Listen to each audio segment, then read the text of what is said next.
This is the CHRILLCAST. I'm Chris. And I'm Billy, not Will. Whoa! Just had a weird internet freak out there for a second. Oh, we're back, guys. Everybody's We're back. live. Okay. And we have a guest today. Why don't you introduce yourself? Hey guys, I'm Covenant Canon. I deal with a covenant with the. Oh my God, I'm sorry. I deal with all sorts of covenant stuff within the Halo universe. That's a fair assessment. He also does deep lore dives on the Covenant and all kinds of cool stuff.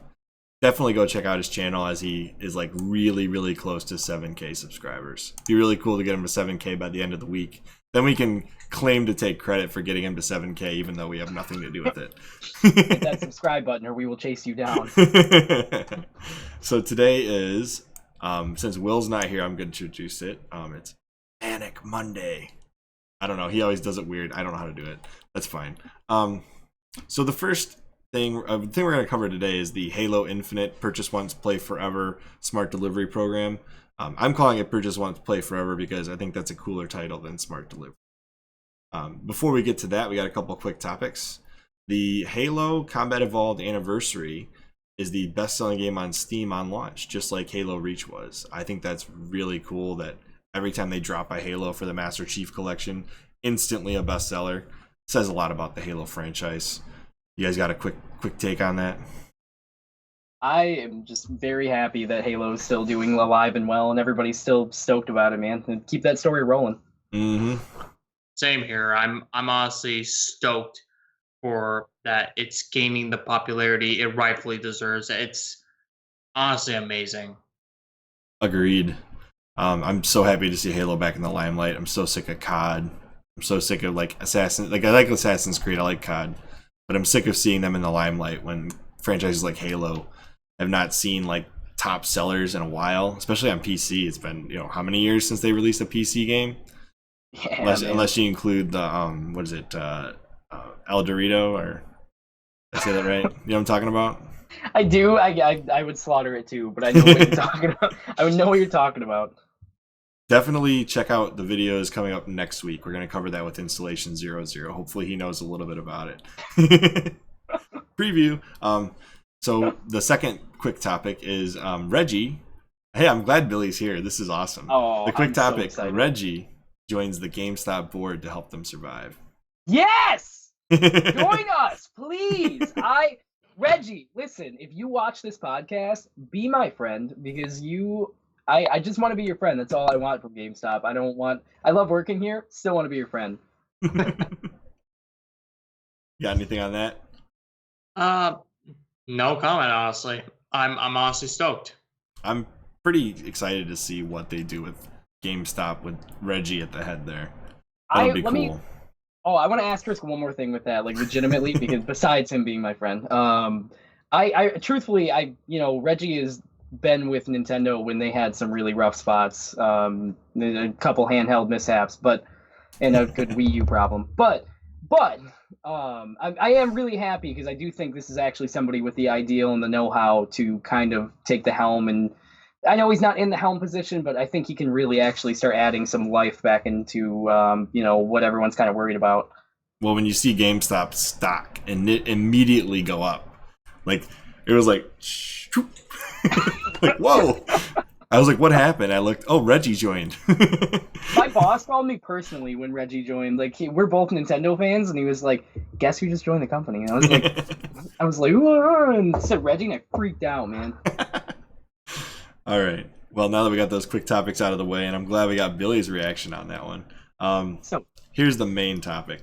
Microsoft has put into place a policy in which customers who buy Halo Infinite on the Xbox One will automatically get it on the Xbox Series X if they decide to upgrade consoles in the future. This program is currently called the Smart Delivery Program. I still call it the Purchase Once, Play Forever, but hey, I didn't get to name it, so that's it. So the first thing I want to talk about with this is what do you guys think about Microsoft allowing you to take your games from one generation to the next? I mean, they've kind of been doing this for 3 generations now, but they're kind of really doing it, amping it up for this next console. What do you guys think about that? I'm excited because it's always something that like working where I work in the setting I work, GameStop, by the way, again, but I love seeing that as a staple of what they're talking about because a big problem I always hear from people that are buying systems or buying different consoles is that issue is they're always worried about backwards compatibility. They're always worried about being able to play the games they own, generations forward. And it's something I always worried about because, I can't go back and play some of my favorite old games because the console doesn't work right anymore. But yeah, I'm excited. I'm happy that that's an actual staple with this. And it's not just like something they mention maybe here or there and then find out when the console comes out, it's not actually a thing. And so I'm happy about it. I'm excited for it. And honestly, it's a great opportunity for people who don't have enough money to buy the Series X, and when they eventually buy the game on the when they buy their games on the Xbox One, and they finally get the money to it, they don't have to repay for their games. They could just play it right then and there. And honestly, that's honestly great for everybody. Super consumer friendly. Yeah. And honestly, the more games that are backwards compatible with the Xbox Series X right off the disc, the better the business is for GameStop. So Billy, there you go. Come to my GameStop, boys. You can go buy Crimson Skies at a GameStop and pop it into an Xbox One. That's amazing. Oh man, I agree with that. And then Knights of the Old Republic kept that alive. Boom, pop it into your Xbox One, it plays. I thought that was amazing. I hope everything goes really well with that. I'm very excited.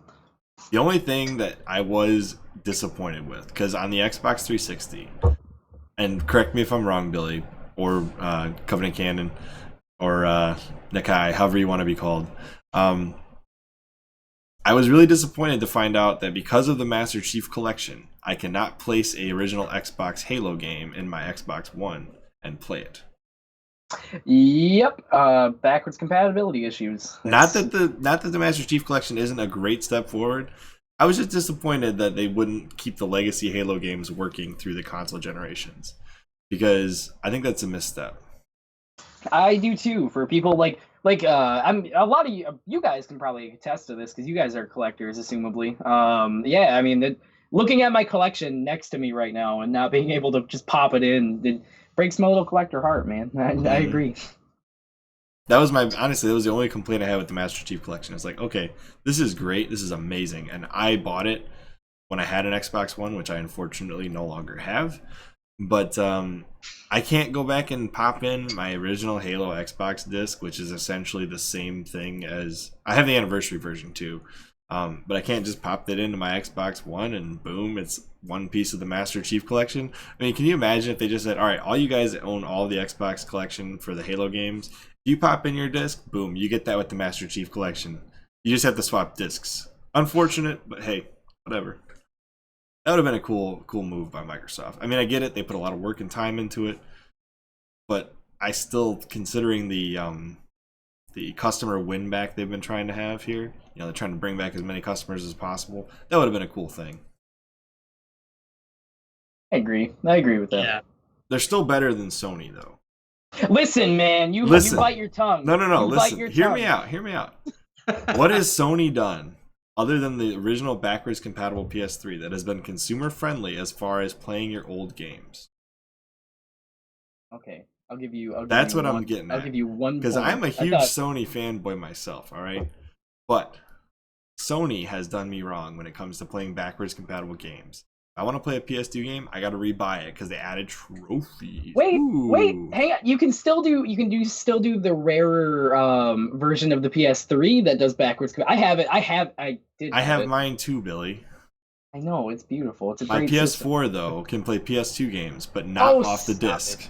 Off the disc. I do cry tears every time I look at my PS2 collection. So the question is, what do you guys think about this opposite end of the spectrum with Sony? They force you to rebuy games on the new consoles to play older games. I think that's... I mean, I don't know. It's when you have Microsoft doing what they're doing, how can you justify it? I personally, I agree. That's one of the big reasons that kind of bums me out about having a PS4. Like I love all of the different entries they put in and all the different games they put out and everything in between. But it kind of bums me out because like I know at least I know PS4 is supposed to be for PS5. They haven't like confirmed it, but it's like all but confirmed.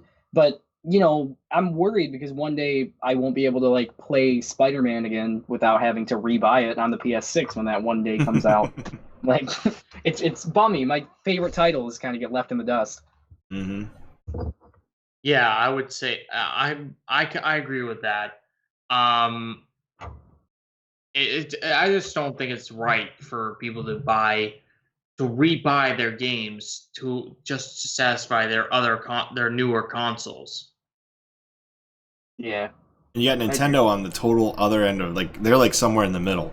Nintendo's new thing, like they had the Wii U with the Virtual Console, which was so cool, but at the same time, it was basically what Sony does. It's you're rebuying the games, except with Sony, everything was a disc. With Nintendo, it was like I kind of understood it because the cartridges were all different.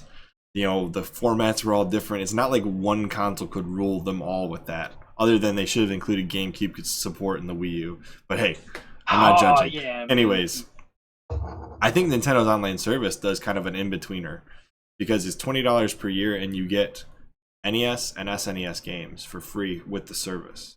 It's kind of a completely different take than Microsoft and Sony on backwards compatibility. What do you guys think about that? I'm for it. I am a huge Nintendo was awesome, but Super Nintendo is one of my favorite. Like Final Fantasy 6 or 3, whichever you want to call it, wherever you're from. It's a fantastic game, and I literally still play it on my Classic constantly. So I'm very happy with it. I'm very happy with everything they're adding and the expanding library they keep putting onto it. So I like it. I'm for it. Same.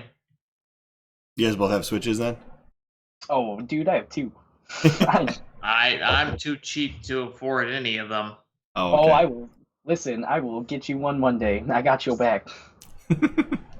I just picked one up today, 3 years into the Nintendo Switch. Bought it at Billy's store. Woo! Oh man, I love it. I actually, you know what's funny, Chris, is I picked one up today too. Did you really? Yeah, like 2 hours before I got the and anybody that shops at GameStop probably gonna murder me after this. But I bought one of the Animal Crossing special edition ones for Lindsay for her. It's a made up holiday, but I gave it to her for made up holiday to celebrate. Okay, understand. All right, so what do you guys think of the 3 methods we just discussed? Which one's the best? Microsoft, man. I mean, like I'm not even, granted, I have all of the consoles and I'm currently playing my Switch like a madman. Microsoft's it's a trendsetter. Like I really hope everyone follows suit with this. Like, and Sony is almost basically just saying they don't want to do it, which is, they have their ways. They have PlayStation Now and everything like that, but it doesn't equate to being able to play your old collection. And to me, I feel like they should follow suit with what Microsoft's doing, in my opinion. Same. Yeah, I like what Microsoft has done, and I appreciate what they've done. I think with Nintendo, the difficulty relies in the format, right? It'd be you'd have to invent like a Retron 5 style reading thing in order for them to import old games to new consoles. It just seems impossible. Anyways, That's all I've got for Manic Monday. As always, I'm Chris. And I'm Billy, not Will. And I'm Covenant Canon. And we will see you on the next CHRILLCAST. Oh! And I can't hit the button.